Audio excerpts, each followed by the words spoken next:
علیکم ورحمۃ اللہ وبرکاتہ. الحمد للہ والصلاة والسلام علی رسول اللہ واشهد ان لا الہ الا اللہ واشهد ان محمدا عبده ورسوله. اما بعد. وعن ابي سعيد الخدري رضي الله عنه قال قال رسول الله صلى الله عليه وسلم ان الماء طهور لا ينجسه شيء اخرجه الثلاثة وصححه احمد. سبحانك لا علم لنا الا ما علمتنا انك انت العليم الحكيم. اللہ رب العالمین کی توفیق سے بلوغ المرام کی یہ دوسری حدیث ہم یہاں پہنچ گئے ہیں اور یہ ہمارا کتاب الطہارہ باب المیاہ پانی کا بیان یہ حدیث پڑھ رہے ہیں. اور پچھلے دنوں میں اللہ رب العالمین کی توفیق سے ایک حدیث مکمل ہو چکی ہے. یہ دوسری حدیث بھی پانی ہی کے متعلق ہے. ابو سعید الخدری رضی اللہ تعالیٰ عنہ سے روایت ہے. وہ کہتے ہیں کہ اللہ کے نبی صلی اللہ علیہ وآلہ وسلم نے کہا ان الماء طہور لا ينجسه شيء. پانی پاک ہے، پاک کرنے والا ہے، اسے کوئی بھی چیز گندا نہیں کر سکتی ہے، کوئی بھی چیز اسے ناپاک نہیں کر سکتی ہے. اس کو روایت کیا ہے اخرجہ الثلاثہ، اس کو 3 لوگوں نے روایت کیا ہے. امام ابن حجر العسقلانی رحمہ اللہ مقدمے اور پریفیس میں یہ بات ذکر کر چکے ہیں کہ میری مراد سبا سے کیا ہے، ستہ سے کیا ہے، اربع سے کیا ہے، ثلاثہ سے کیا ہے. جب ابن حجر رحمہ اللہ کہیں کہ اس حدیث کو ثلاثہ نے روایت کیا ہے تو ثلاثہ سے مراد جو سنن اربع ہے نا، سنن اربع کس کو کہتے ہیں؟ سنن ابو داؤد، سنن الترمذی، سنن النسائی، سنن ابن ماجہ.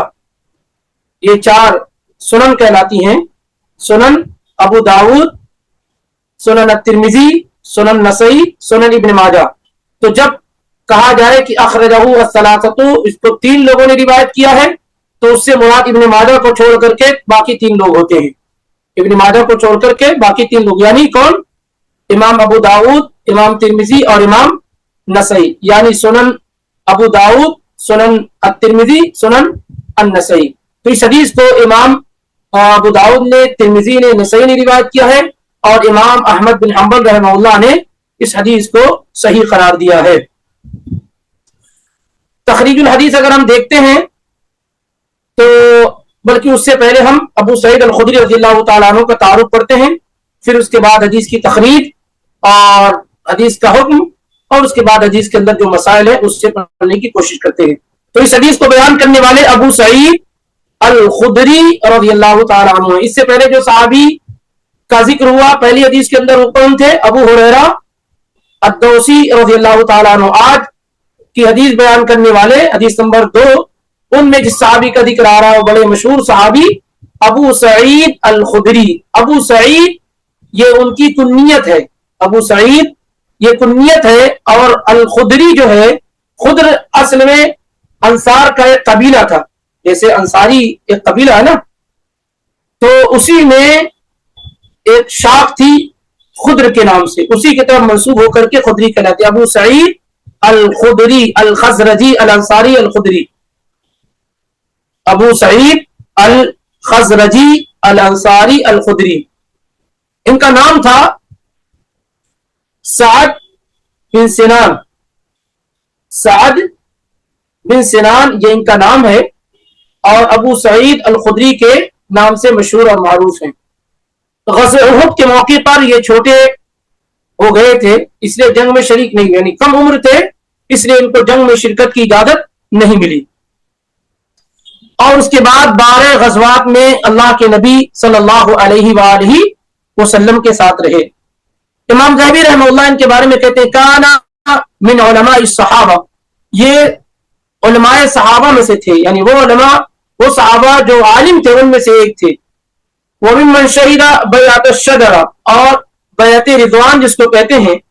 لقد رضی اللہ عن المؤمنین اذ یبایعونک تحت الشجرہ، ہم جانتے ہیں کہ اللہ کے نبی صلی اللہ علیہ وسلم نے ان تمام لوگوں کے بارے میں جو بیعت رضوان میں شامل ہوئے تھے سب کے بارے میں اللہ کے نبی نے یہ کہا کہ ان میں سے کوئی بھی جہنم میں داخل نہیں ہوگا. تو بڑی فضیلت والے صحابہ ہیں. وہ 1400 سے 1500 سال کی تعداد تھی، 1400 سے لے کر کے 1500 کے درمیان ان کی تعداد تھی. ان کو وہ جو ہے بیعت رضوان والے صحابہ کہے جاتے ہیں، یعنی وہ صحابہ جنہوں نے اللہ کے نبی صلی اللہ علیہ وسلم کے ہاتھوں پر بیعت کی تھی قتل عثمان رضی اللہ تعالیٰ عنہ کے سلسلے میں جب ان کے قتل کی افواہ پھیل گئی تھی. ان سے بہت ساری احادیث مروی ہیں، بہت ساری احادیث ان سے مروی ہے، اور ایک زمانے تک مفتی کے مقام اور مرتبے پر فائز رہے. 86 سال کی عمر پائی، 86 عربی کیلنڈر کے اعتبار سے ان کی عمر رہی، اور 74 ہجری میں ان کی وفات ہوئی. 74 کے شروع میں ان کی وفات ہوئی ہجری کے اعتبار سے. یعنی اگر دیکھا جائے تو اللہ کے نبی صلی اللہ علیہ وسلم کی وفات سے تقریباً 63 ایئر کے بعد آپ کی وفات ہوئی. اور صحابہ میں سے کئی لوگوں نے ان سے روایت بھی کیا ہے. یہ ان صحابہ میں سے ایک ہے جن سے کثرت سے روایات مروی ہیں، جن کو المکثرین فی صحابہ میں شمار کیا جاتا ہے. المکثرین یعنی کثرت سے حدیث بیان کرنے والے صحابہ 7 ہیں. کثرت سے احادیث، جن صحابہ کرام سے 1000 سے زیادہ روایات مروی ہیں، ان کو کہا جاتا ہے کہ المکثرین السبع، 7 وہ صحابہ جن سے کثرت سے روایات مروی ہیں. تو جن سے کثرت سے روایات مروی ہیں، یعنی 1000 سے زیادہ جن سے روایات مروی ہیں، وہ 7 صحابہ ہیں. ان 7 صحابوں میں ابو سعید الخدری رضی اللہ تعالیٰ عنہ بھی شامل ہیں. 1170 روایات ان سے مروی ہے. 1160 1170 اتنی احادیث ان سے مروی ہے، جن میں بخاری اور مسلم میں 43 حدیث ہے، صرف بخاری میں 26 ہے، صرف مسلم میں 52 ہے.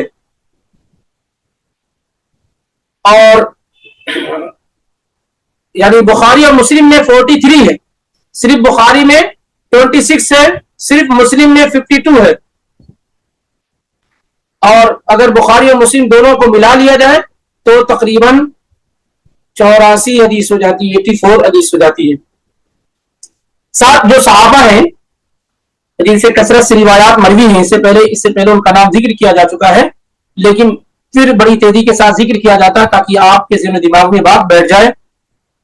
ابو ہریرہ، عبداللہ ابن عمر، عبداللہ ابن عباس، ام المومنین عائشہ صدیقہ، ابو سعید الخدری، جابر بن عبداللہ، انس بن مالک. دوبارہ ریپیٹ کرتے ہیں: ابو ہریرہ، عبداللہ ابن عمر، عبداللہ ابن عباس، ام المومنین عائشہ صدیقہ، انس بن مالک، جابر بن عبداللہ اور ابو سعید الخدری. یہ 7 صحابہ ہیں جن سے کثرت سے روایات مروی ہیں. اب آتے ہیں حدیث کی تخریج کی طرف. اس حدیث کو جو بھی ذکر کی گئی ہے، ائمہ ثلاثہ نے روایت کیا، امام ابو داؤد نے، ترمذی نے، نسائی نے، اور اسی طریقے سے امام احمد بن حنبل نے اس کو صحیح قرار دیا ہے. امام ابو داؤد نے روایت کیا 67 کے اندر، حدیث نمبر 67 ہے. ترمذی نے روایت کیا 66 کے اندر، نسائی نے روایت کیا 326 کے اندر، اور امام احمد بن حنبل نے روایت کیا مسند احمد کے اندر 11818 کے اندر. اور یہ حدیث جو ابھی آپ کے سامنے پڑھی گئی ہے، یہ حدیث بے بضاعہ کہلاتی ہے. اور حدیث کا حکم یہ ہے کہ حدیث صحیح ہے.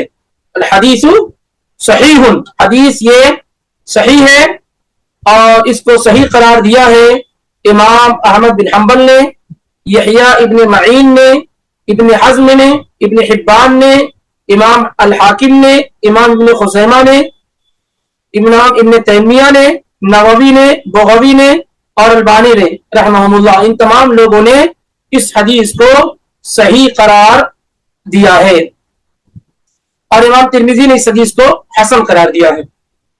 یہ حدیث بیر بضاعہ کے نام سے جانی جاتی ہے. حدیث بیر بضاعہ، بیر کنویں کو کہتے ہیں، اور بضاعہ اس کا نام ہے، بضاعہ کا کنواں. یہ جو کنواں تھا، حدیث یعنی بضاعہ کا جو کنواں تھا، یہ مدینے سے جنوب کی جانب تھا. غالباً جنوب کا جو مغرب ہوتا ہے اس کی طرف تھا یہ کنواں، اور یہ کنواں ڈھلان پہ تھا. یہ کنواں کیا ہے؟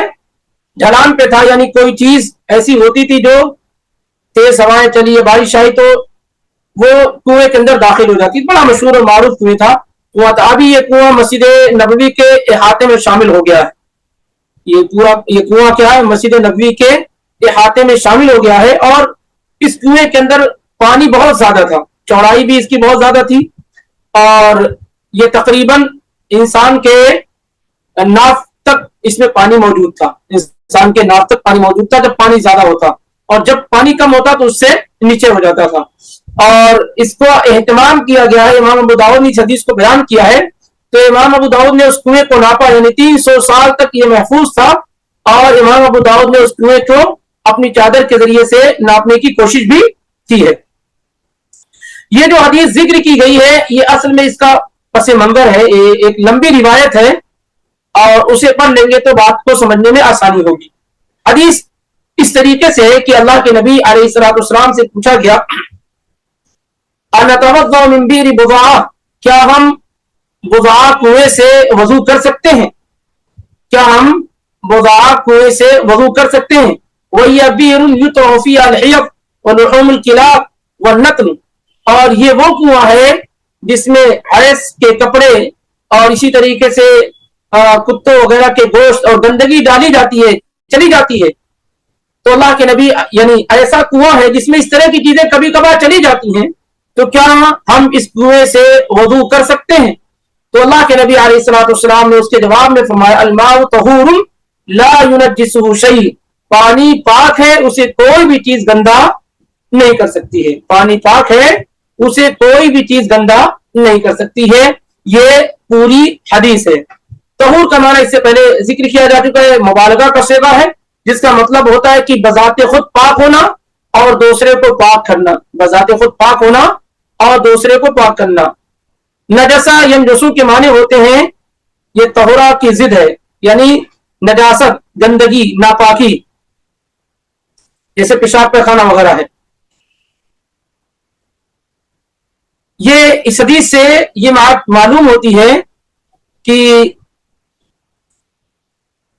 پانی پاک ہے، اسے کوئی بھی چیز گندا نہیں کر سکتی ہے۔ لیکن کیا یہ مطلقاً ایسا ہے؟ کوئی بھی پانی اگر اس میں گندگی پڑ جائے تو کیا پانی گندا نہیں ہوگا؟ اس کا جواب ہے کہ نہیں، ایسا نہیں۔ دوسری جو حدیث ابھی آگے آ رہی ہیں وہ اس کو کلیئر کر رہی ہیں، لیکن سوال اس بات پر یہاں پیدا ہوتا ہے، جیسے امام خطابی وغیرہ نے اس کا جواب بھی دیا ہے، کہ اللہ کے نبی صلی اللہ علیہ وسلم کے زمانے میں کیا ایسے لوگ موجود تھے جو نجاست کو جو ہے کنویں کے اندر ڈال دیتے رہے ہوں، وہ بھی اس طرح کی نجاست کو؟ یعنی اتنے صاف شفاف لوگ، اتنے اعلیٰ قسم کے لوگ، اتنی بہترین جماعت والے لوگ، کیا یہ خیال کیا جا سکتا ان کے بارے میں کہ وہ اس طرح کی گندگی کو کنویں کے اندر ڈال دیتے تھے، یا یہ گندگی خود بخود وہاں پہنچ جاتی تھی؟ ظاہر ہے ہم عام انسانوں سے بھی اس کا تصور نہیں کر سکتے ہیں کہ اپنے پینے والی چیزوں میں، وضو کرنے والی چیزوں میں، غسل کرنے والی چیزوں میں اس طرح کی کوئی چیز ڈالیں۔ تو اندازہ لگائے صحابہ جو گندگیوں سے حد درجہ دور تھے، کیسے ان سے سوچا جا سکتا ہے؟ تو اس کا جواب یہ ہے کہ اصل میں کنواں ڈھلان پہ تھا، جس کی وجہ سے کبھی بارش اگر ہوئی ہے تو اس کے ساتھ کچھ گندگی چلی گئی، اس میں کبھی کچھ چیزیں وہاں چلی گئی، تو صحابہ نے اس لیے اللہ کے نبی صلی اللہ علیہ وسلم سے پوچھا کہ اب اس کنویں کے اندر کبھی کبھار کوئی گندگی آ جاتی ہے اور گندگی اس کس قسم کی ہوتی ہے، تو کیا ہم اس پانی سے وضو کر سکتے ہیں؟ تو اللہ کے نبی علیہ الصلوۃ والسلام نے اس کے جواب میں کہا کہ پانی پاک سے کوئی بھی چیز گندا نہیں کر سکتی ہے۔ یہ اس حدیث کا خلاصہ ہے۔ اب اس کے بعد کی دوسری حدیث ہے، اس کو پڑھ لیں گے تو معاملہ اور زیادہ انشاءاللہ سمجھنے میں آسانی ہوگی، کیونکہ 2 سے 3 روایات ہم پڑھیں گے، تب یہ معاملہ جا کر کے پانی کا کب پاک ہوتا ہے کب ناپاک ہوتا ہے جا کر کے واضح ہوگا۔ تیسری نمبر کی حدیث ہے، وعن ابی امامۃ الباہلی رضی اللہ عنہ قال قال رسول اللہ صلی اللہ علیہ وسلم ان الماء لا ينجسه شيء الا ما غلب على ريحه وطعمه ولونه، اخرجه ابن ماجہ وضعفه ابو حاتم، وللبيهقي الماء طهور الا ان تغير ريحه او طعمه او لونه بنجاست تحدث فيه۔ اب یہاں پر تیسری حدیث امام ابن حجر الاسقلانی رحمہ اللہ لائے ہیں ابو امامہ الباہلی رضی اللہ تعالیٰ عنہ سے۔ وہ کہتے ہیں کہ اللہ کے نبی علیہ الصلوۃ والسلام نے کہا، ان الماء لا ينجسه شيء، یقیناً پانی کو کوئی بھی چیز ناپاک نہیں کر سکتی ہے، گندا نہیں کر سکتی ہے۔ یعنی پانی ایک ایسی چیز ہے کہ اس کو کوئی بھی چیز گندا نہیں کر سکتی ہے۔ الا ما غلب على ريحه،